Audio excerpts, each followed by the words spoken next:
अशोक आर्य advocate हूँ और वकालत अपनी जगह है। वकील तो भिवानी में 2200 हुई, लेकिन जब भाई जोशी वर्गा, अपने सरपंच साहब वर्गा, अपने नंबरदार वर्गा नौकरी बाबू जी खड़ा हो, मगर धरना बैठा, हम लगभग धरना बैठा धरना पे फेर बैठ रही है। आज बड़ी घटना हो रही है भिवानी आया। मैं पिछले 2 दिन से जब कल दोपहर 12:30 बजे से इस घटना की सुना, तो सुना फिर उसके बाद में जो मैं मेरे स्तर पर साथियों में क्रिमिनल वकील आपराधिक मुकदमों को मैं लड़ता हूँ भिवानी सेशन कोर्ट में, दादरी में यहाँ काम पड़ा। साथियों मैं एक घटना बताऊंगा।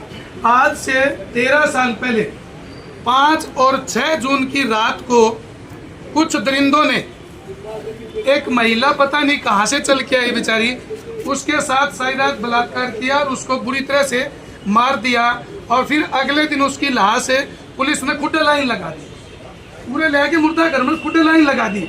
और वो बेरा कोनी किसकी कुड़ थी बेचारी।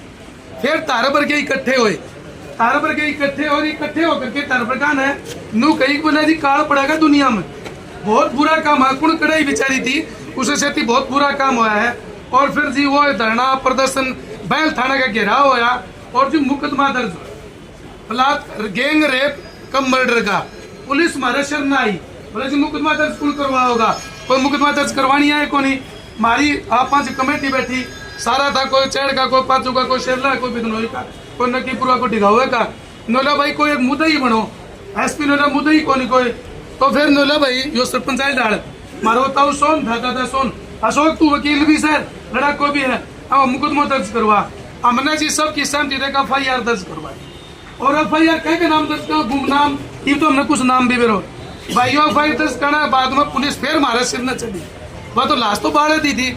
नोला की रेप की पुष्टि क्यों करोगी, सारी चीज रेप की पुष्टि भी हुई, मर्डर की भी हुई और मुकदमा भी दर्ज होया। और 9 आदमियों की उम्र कैद हुई, 4 मर लिया, 5 जीव से डबल उम्र कैद हुई, डबल उम्र कैद। लेकिन वही क्यों करे, आप ही जिस दिन मुकदमा दर्ज होया था उस दिन करते थे ना, उससे 2.5 साल बाद में जब गवाही हुई, मेरे सोचो कितना दबाव आया होगा, पीसा भी प्रलोभन भी। मेरे बापू ने रोज क्यों आऊँ पंचायत साल की, मैं बापू ये आऊँ से मामले में दबाण खाते, बोला बेटा मर जाइए लेकिन गवाही ना बदलिए ना बाबा कौन बता। लेकिन उस खातर हमने 500 वकीला की टीम ने, वेदप्रिया ये पूर्व जज था, उनने सब ने मिल करके जो इन्वेस्टिगेशन पूछाई और वो अब उड़द सीधा उड़ा हुआ हम तो या जो हमारी बेटी है, हमारी बहन है, या अभी सबकी बेटी है, यह सब तो पहली खबर आई पूरा हरियाणा में, देश में। भिवानी की एक बेटी की गैंग रेप के बाद हत्या या रेप के बाद हत्या या ब्रूटल मर्डर हुआ।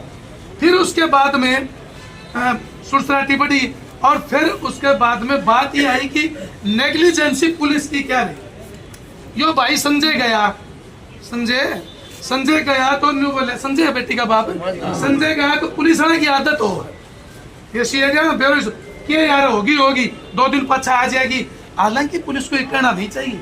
आपको पता होगा ढाणे एक छोरे का मर्डर हुआ था 2 साल पहले और वो थाना में गए तो घड़ा दबड़का दिए और मामले में कुछ कौन पूछा। अब मैं ये बात बताना चाहता हूँ, इस बेटी की लाश मिल गई, गर्दन कटी हुई मिली है, पोस्टमार्टम हुआ है। यदि मामले को सही ढंग तक पहुंचाना चाहते हैं, मामले की सही तफ्तीश करवाना चाहते हैं, दोषियों को सजा दिलवाना चाहते हैं, तो साथियों यो इकट्ठ रखना पड़ेगा, एक का बनाया रखना पड़ेगा और हमें संयम बरतना पड़ेगा। क्या है, कल बेटी का पोस्टमार्टम हुआ, किसी को नहीं पता, इन कहानियों को तो हमने बेरा है। पोस्टमार्टम होता है, दिया बहन जी बैठी, मैं इस बात को, और पोस्टमार्टम से पहले जब सस्पेक्टेड हो, जब रेप की कहानी हो, तो उसके वेजाइनल स्वैप लिए जाते हैं, उसके अंडरगारमेंट चेक किए जाते हैं और प्राइमरी स्टेज पे डॉक्टर्स की टीम ये पुष्टि कर देती है। फाइनल तो बाद में होता है कि रेप किसने किया, क्योंकि DNA मैच करते हैं, बाल तक भी मैच कर ले। जो सस्पेक्टेड अपराधी, बावरी देवी हत्याकांड सुना होगा आपने, उसमें कोर्ट मंत्री था, वो फंसा और उसकी सजा हुई।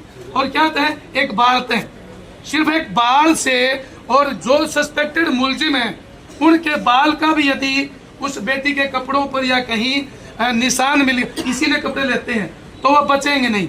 सबसे पहली बात तो यही है, बात वैसे डिस्क्लोज नहीं करनी चाहिए, लेकिन मुझे करनी इसलिए पड़ रही है कि पुलिस कहां तक पहुंची।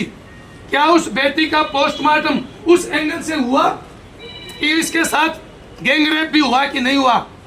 हो सकता है कह दियो कि किसी ने गर्दन नहीं काट दी, दो एंगल बनते हैं। मैं इस बात को आप सब से आपकी हामी भरवाना चाहता हूँ और पुलिस को सही जगह ले जाना चाहता हूँ। पुलिस आज तो आप लोग हम सारे इकट्ठे हैं, हमारा दबाव माफी कहा जो वहां भर देगा। रणवीर मरे तो जेल में चैड को एक किसान और पुलिस वाला और सारा आ गया, एक नौकरी दे देगा, 10 लाख रुपया दे देगा। अरे पूरे को रोना को मरे तो क्या नाम देवीलाल तो सब कीमत दे दियो। पहले दिन 3 दिन पाछे एसपी वो डीसी बदल दियो, दूसरे डीसी के नाम गया जीवा नौकरी 5 लाख दो, बोलो जी डीसी बदल गयो, उनका दस्तक था। तो साथियों ये बातें सबसे बड़ी जरूरी, सबसे बड़ी मांग है उस बेटी को न्याय मिलना। आपको बताता हूँ वहां जब वो घटना है उसके बाद 12-13 साल में आज यह पहली घटना हुई किसी बेटी के साथ। यदि इन दोषियों को हमने सजा दिलवा दी तो साथियों आगे तक 12-13 साल और कोई गलती कौन करेगा। और यदि आज आप गुस्से में आकी मैं आज ज्यादा गुस्सा हो बेरो साथियों तुमने मैं ज्यादा तोड़फोड़ आप ही को तोड़फोड़ कर दी, आप ही को नुकसान करती हो तो पुलिस ने मौका मिल जाए वो हमारा डंडा मारेगी। और जो डाना 23 आदमी के खिलाफ मुकदमा दर्ज और भीतर कर दियो और बेटी को जो भी शरीर का जो अंतिम जो क्रिया होनी वो लगवा। लेकिन मैं ये पूछना चाहता हूँ, शांति से ये पूछे पुलिस से, क्या पोस्टमार्टम रिपोर्ट हमें दिखाई गई? आपने किसी ने देखी भाई? आपने बेंजी किसी ने आपने देखी? पहला काम हमारा है शांतिपूर्वक तरीके से आपकी जो कमेटी है उस कमेटी में कोई एक महिला वकील भी ले लो, कोई एक इस तरह से चाहिए। कई तरह की बातें होती हैं क्रिमिनोलॉजी से संबंधित है, वो हम साथ एक आधा कोई और जानकार ले लो। आप 11 आदमी किस कर लो यार कि अपनी पेंशन थोड़ी देनी, तनख्वाह थोड़ी देनी है। और हाउ जुजू मत करो। फिर सबसे पहले तो पोस्टमार्टम रिपोर्ट को पढ़ो, इस रिपोर्ट में क्या है। और यदि रिपोर्ट में भी गलती है तो फॉरेंसिक टीम है उसकी चेकिंग करो। फॉरेंसिक ने वैजाइनल स्वेब भेजे कि नहीं भेजे, प्यूबिक हेयर भेजे कि नहीं भेजे, जो डॉक्यूमेंट्स तैयार करने थे वो करे कि नहीं करे, कभी पुलिस लिपापोती तो नहीं कर रही है। ये सारी गतिविधियों को हम ठीक से समझ पाएंगे तो हमें पता चलेगा। आज पता नहीं पुलिस क्या कर रही है, और यदि पुलिस सही दिशा में जा रही है तो हम फिर अगली बात सोचेंगे। दूसरी बात यह है, जिस बेटी के बाप ने दरखास्त दी, माननीय सुप्रीम कोर्ट का आदेश है, जो भी कागज आपने दिया उस कागज पर हूबहू एफआईआर दर्ज होनी चाहिए। अपनी एफआईआर दर्ज हुई को नहीं हुई, वाक्य हुई सब एफआईआर से क्या आपका एफआईआर दियो मैंने। तीसरी बात यह है, यदि आप एफआईआर में कोई नाम है क्या? नाम नहीं। 1 मिनट नहीं, अननोन क्यों है? जब बेटी का बाप यूं कह रहा है कि मेरी बेटी फलाने संस्थान में गई और उस संस्थान में ये आदमी सस्पेक्टेड है, कहाँ का ड्राइवर कहाँ का कंडक्टर, किसी को झूठे को तो फंसाना नहीं, लेकिन सच्चे को चाहे 100 हो, एक को छोड़ना नहीं। यदि पुलिस ने एफआईआर में नाम नहीं लिखा तो अब भी ततिम्मा बयान के आधार पे कार्रवाई सुधर सकती है। अब भी उसका जिन जिन का हमें शक है सच्चा, यदि झूठा हमने कोई कर दिया तो उसका फायदा उठा करके बाकी मुलजिम भी बरी हो जाते हैं। तो जिस चीज का हमें शक है उन सब का नाम लिखवा के सप्लीमेंट्री स्टेटमेंट दे करके आज ही उस एफआईआर में अमेंडमेंट करवाएं, उसमें सेक्शन बढ़वाएं। पहले तो गुमशुदगी की एफआईआर थी, गुमशुदगी की थी ना, फिर मर्डर की हुई। अब यदि उस पोस्टमार्टम में गैंग रेप की या रेप की पुष्टि होती है तो गैंग 376 आती थी, आजकल 64D बन गई, तो वो पूर्ति हो। तीसरी बात यह है, जब हम सर में सुबह का बैठ खड़े हुए यहाँ, जो सती विजय गुराव मेरे सती है, वो महेश मेरे सती है, तो नरेश हमारे सती है, धीर सिंह सरपंच हम कई बता, दिनेश अश्वर हम मैं सारी बात सुनी तो मैंने तेरा पट्टा कि भाई कई मेरा साथी ने कहे हैं कि DVR बदल दी। डिजिटल वर्सेटाइल रिकॉर्ड होता है कैमरे का, तो वो DVR बदली किसने? एक तो उस संस्था का मालिक ने बदल दी, तो हम पुलिस ने भी और उस संस्था का मालिक ने भी, दोनों ने 120 भी आया करती पहले उसमें शामिल करा कि ये क्यों बदली। और जय DVR पुलिस ने बदली है, पुलिस बदली नहीं, पुलिस ने कलेक्ट करी है एविडेंस के रूप में, तो उसकी रसीद दे हमने कि यह DVR डिजिटल वर्सेटाइल रिकॉर्ड हमने इतना नंबर की इस कैमरे में इतना बजे निकाली थी। वो हम पुलिस से लें। यदि पुलिस सही दिशा में जा रही है ना तो ये रिकॉर्ड हमें देगी। और गोपनीय बात तो पुलिस की हम नहीं करें। कई बात इसी हो है आप ही पुलिस ने बोलो झाल्या और आपने में तो कोई सत्यानाशी मुलजिम खड़ा हो और वो इन बातों का बेड़ा पाट जा और वो इस डिजिटल एविडेंस का नाजायज फायदा उठा ले और वो बरी हो जाए।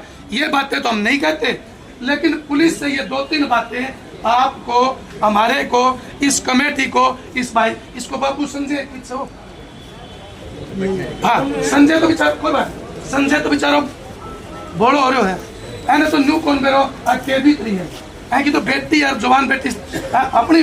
लेकिन आप ही जो आप सारे सुने, आपकी हमारी ड्यूटी बने से कि इस मामले को संगीनता के साथ, गंभीरता के साथ, सोच समझ के बैठ करके पुलिसिया कार्रवाई को एक एक कागज को पढ़ो। हमने कई बार ऐसा हो है पुलिस से झगड़ के ही पढ़ना पड़ा है, वो गलत कर रही है ठीक कर रही है। और चौथी भैया जब हमें नाम दे दिया, पंचरा नाम दिया से नाम दिया से को नहीं, हमने स्कूल का नाम लिया है, हमने स्कूल का नाम दे दिया, स्टाफ का दे दिया, तो स्कूल वालों को पता होता है 13 ड्यूटी लिस्ट होती है, उनकी ड्यूटी चार्ट होता है। आज से शाम को 4 बजे तक फलाना आदमी की ड्यूटी थी तो गेट के ऊपर, और 4 तक रात के 10 बजे ताई फलाने की ड्यूटी थी, और रात के 10 तक सवेरे 5 बजे ताई ढिकड़े की ड्यूटी थी। ड्यूटी चार्ट स्कूल का दी और वह बेटी कद एंट्री करी, कद आई, वह सारी चीज डिटेल ली।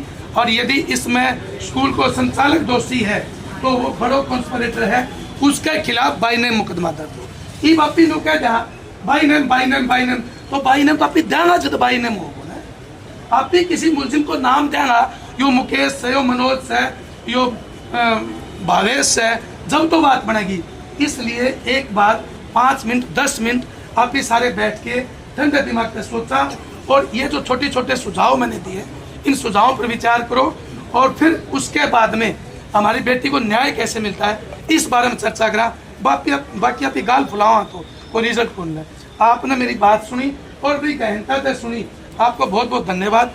टाइम और आपके बीच में रहूँ भाई, मेरा तो हिसाब बना है जब कोई इसी बात, जब एक बात सुनो, कोई महाराष्ट्र की बिचारी की उस खातिर में 3 साल लड़ो और 9 मुलजिमान मेरा आस से गांव का था, मेरा गांव भैल और उनको गांव पाजू सारा जान पहचान का था। जब उनकी सजा करवास कहा तो ये तो कोई भी हो जाए। इसलिए आपको बहुत बहुत धन्यवाद। कोई तो ताली नहीं बजाओगे, लेकिन मैं धन्यवाद इसलिए करूँ कि आपने शांतिपूर्वक बात सुनी और आप अपने दिमाग में भी गई होगी, और इसके ऊपर शांति से बैठ के पहली चर्चा करा, विचार करा, फिर आप दिया।